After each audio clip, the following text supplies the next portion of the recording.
In this video tutorial, I'm going to share to you on how I can fix Jvm.dll Missing on your Windows 11. So let's get started. The first thing that we need to know is the system type of our Windows. So go to the Windows search bar and type System Information. Click on it under the Best Match.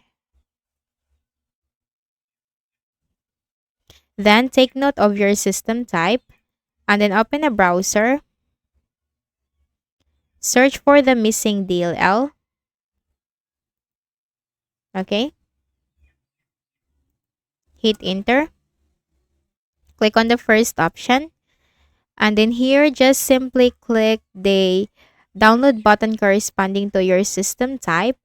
And that will be downloaded. So once downloaded, just simply click on the folder icon since I have already downloaded that in my Windows. So once downloaded, just click on the folder icon.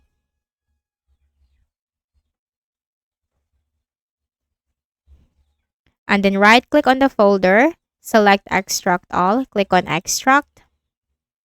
Copy the DLL file, right-click, select copy, then go to this PC on the left pane, double-click on the Windows C drive, scroll down to the Windows folder.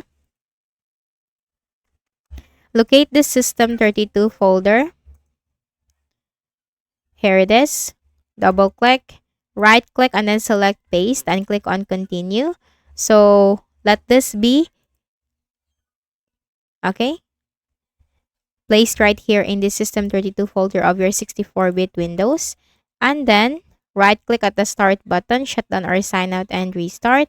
Next method, open a browser again. Search for Visual C++ or Distributable and hit enter. Click on the first option.